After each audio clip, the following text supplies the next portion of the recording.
l'implication et les choix portés sur vous est motivé d'abord par l'influence que vous jouez au sein de nos communautés, parce que vous avez vraiment le pouvoir d'influencer la transformation et d'accompagner vraiment nos communautés au développement, surtout pour le compte de l'éducation de nos jeunes filles. Raison pour laquelle vous avez été invité à cette grande activité de plaidoyer pour solliciter votre implication dans la transformation des normes socio-culturelles qui défavorisent l'éducation des jeunes filles. C'est la raison pour laquelle nous vous avons invité, afin que nous puissions unir nos efforts pour que nos jeunes filles, au même titre que les garçons, puissent jouir du même droit à l'éducation pour parvenir vraiment à un bon développement de nos communautés.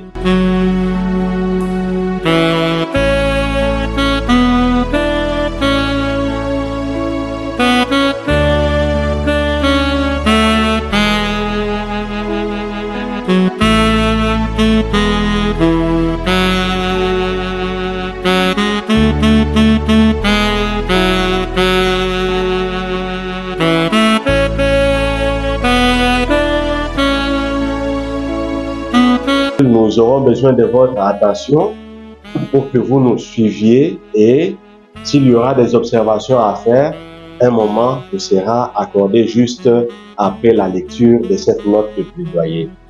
Et pour ce faire, nous invitons Madame Angèle qui pourra passer à la lecture de la note de plaidoyer.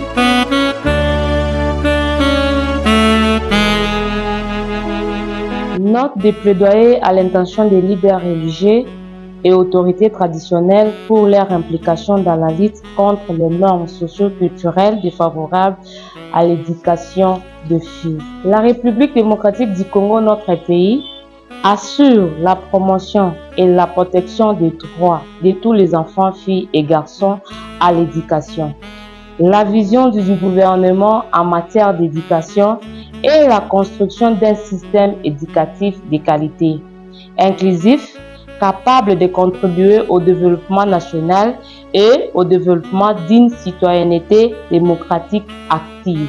Le système éducatif congolais ne veut laisser personne de côté, raison pour laquelle elle prône une éducation inclusive et transformatrice pour tous les enfants, quel que soit leur milieu de résidence, leur sexe, leurs conditions physiques, la situation économique des parents et l'environnement socio-culturel.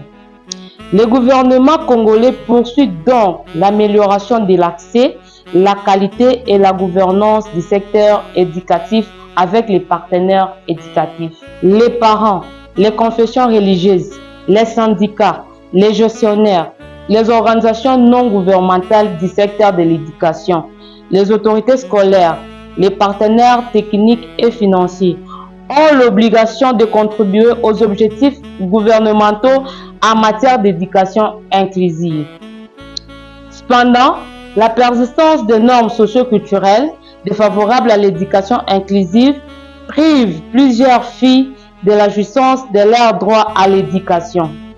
C'est le cas de jeunes filles victimes de violences basées sur le genre qui sont mises hors système parce qu'elles sont enceintes ou mères, victimes de violences en route vers l'école et à l'école, discriminées parce qu'ils vivent avec albinisme ou un autre handicap, renvoyées pour non-paiement des frais scolaires à cause de la précarité économique de leur famille, obligées de laisser leurs frères continuer leurs études pour les travaux domestiques ou champêtres, soit pour une activité économique capable de générer les revenus servant à scolariser leurs frères ou pour la survie des ménages. Cette situation expose plusieurs jeunes filles au mariage précoce, qui pourtant est interdit par la loi portant protection de l'enfant, alors que le ministère de l'Éducation nationale et Nouvelle Citoyenneté prône le maintien des élèves filles enceintes et mères à l'école. Face à ce tableau sombre de la scolarisation de jeunes filles, l'implication de toutes les couches sociales est plus qu'urgente, notamment celle des autorités traditionnelles, gardiens des normes, des leaders religieux, militant par l'excellence des droits humains et de l'égalité des sexes dans notre société. Voilà qui justifie le présent plaidoyer à l'intention des autorités traditionnelles, les leaders religieux, pour leur implication dans la lutte contre les normes socio-culturelles défavorables à l'éducation des filles. Objectif: solliciter l'implication des autorités traditionnelles et leaders religieux dans la promotion du droit des enfants-filles à l'école par la transformation des normes sociales défavorables à l'éducation inclusive. Action à prendre: s'engager à instruire toutes les couches sociales sous les autorités à respecter les droits de la jeune fille à l'éducation. Dénoncer tout cas de violation de ces droits enregistrés dans leur village, groupement ou paroisse. Orienter les victimes vers les structures de prise en charge appropriées pour rétablir les jeunes filles dans leurs droits. Message: le mariage d'enfants est interdit par la loi. La place de la jeune fille, c'est à l'école. Non à l'utilisation des enfants-filles aux travaux domestiques ou champêtres qui empêchent leur scolarisation.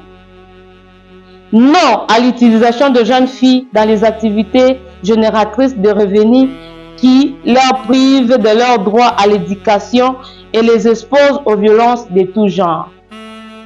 Oui au maintien de filles enceintes et mères à l'école. Non à la discrimination de jeunes filles en famille, à l'école et dans la communauté à cause de la grossesse précoce, de la maternité et toute autre situation. L'enfant qui devient enceinte avant d'avoir achevé son cycle d'études scolaires a le droit de les reprendre compte tenu de ses capacités individuelles. Non à la discrimination de jeunes filles en matière d'éducation. Ensemble, luttons contre les normes socio-culturelles défavorables à l'éducation de jeunes filles. J'ai dit.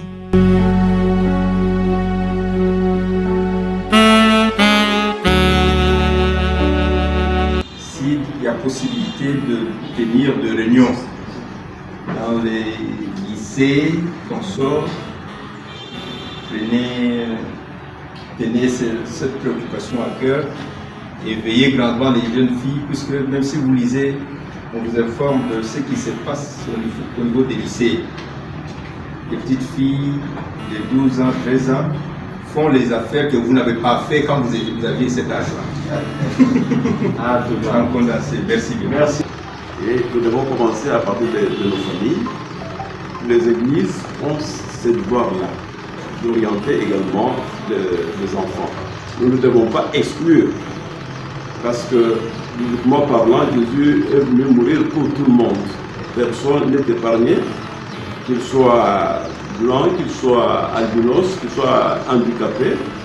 Donc, nous avons la charge, en tant qu'Église, n'est-ce pas, de conduire tout le monde vers un seul but. D'où et le parent, et le pasteur, et les anciens, nous avons cette lourde responsabilité d'orienter, n'est-ce pas, nos enfants vers un but, lequel c'est former de gens responsables pour la société congolaise.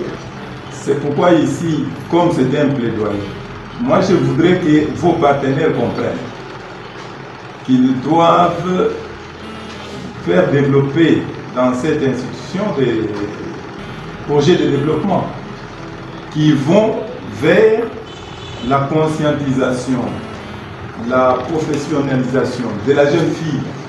Parce que lorsque une jeune fille est encadrée et qu'elle a des moyens financiers, je ne trouve pas qu'elle peut céder à des situations qui vont la rendre malheureuse dans la vie.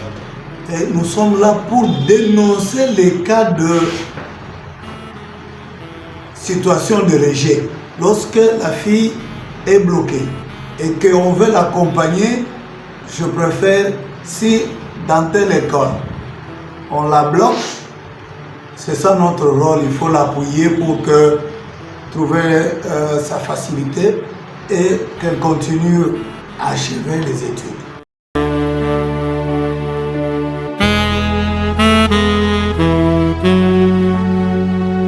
Nous croyons que nous sommes arrivés à la fin de notre activité et nous allons inviter Madame la coordinatrice provinciale de la Ligue des filles et femmes et surtout le développement pour son mot de clôture. Distingués invités, à vos titres et qualités.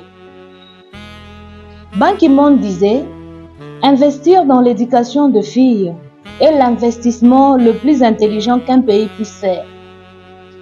Au terme de ces plaidoyers, nous tenons à vous adresser nos sincères remerciements pour votre présence et surtout pour votre engagement aux côtés de nos communautés. Votre leadership spirituel et votre ouverture à la protection, à la promotion de l'éducation des filles constituent un signal fort d'espoir et de changement.